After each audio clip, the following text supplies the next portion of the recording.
How to make applesauce. Step 1. Wash your apples. Then, peel, core, and slice your apples. Step 2. Cut out any bad spots from your apples and transfer them to a stock pot. Add a little bit of water.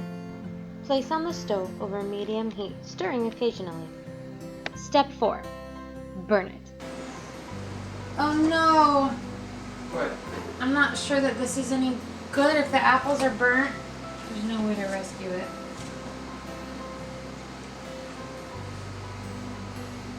Is there? That I don't know. Calling Mom. Step 5. Stare out the window, sip coffee, and consider your life choices. Then, begin again. Peel your apples after you wash them. This is made much simpler if you have one of these apple doohickeys that core and peel it all at the same time.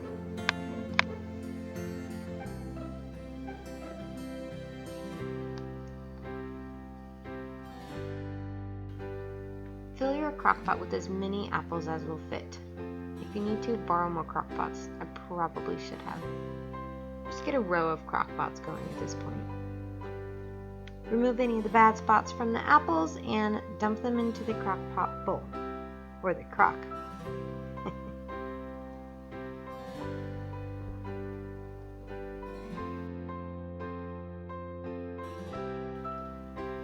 Add about 1 cup of sugar and 1 teaspoon of cinnamon. I was over generous with the cinnamon, but trust me, it's worth it.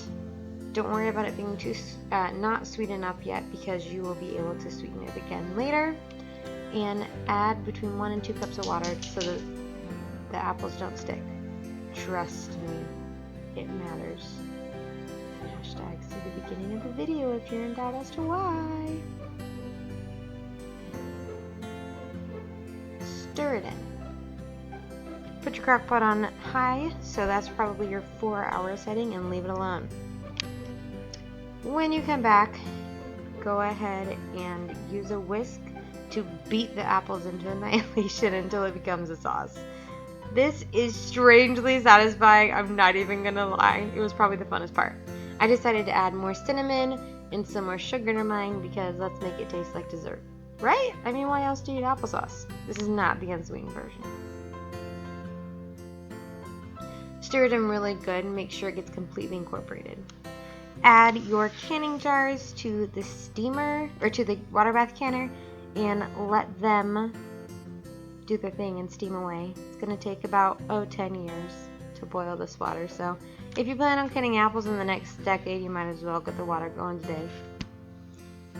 If you have a canning funnel, get it out. It makes stuff so much easier. It's not completely necessary, but guys, you'd make such a mess if you don't have a canning funnel.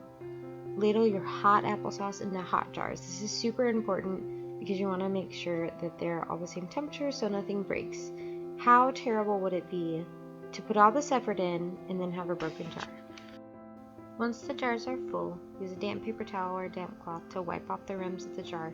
This makes sure that the lids that you're putting on can have a tight seal.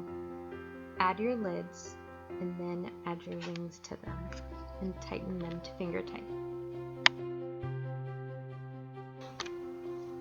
Using tongs designed for canning. I'll put all this stuff down in the description box. Go ahead and transfer your jars over to your water bath canner. In my case, I had to make sure and even out my canner because they were kind of not sitting right in the water. Once you've got that done, lower the canning thing into the water and let it be. In my case, because of where I lived, I had to let them boil for 25 minutes. After 25 minutes of being on a good simmer, making sure that they had been under an inch of water the entire time, I pulled the jars out and they sat for a full day. And the next day, I touched the top and made sure that they weren't popping back, and my applesauce was good to go.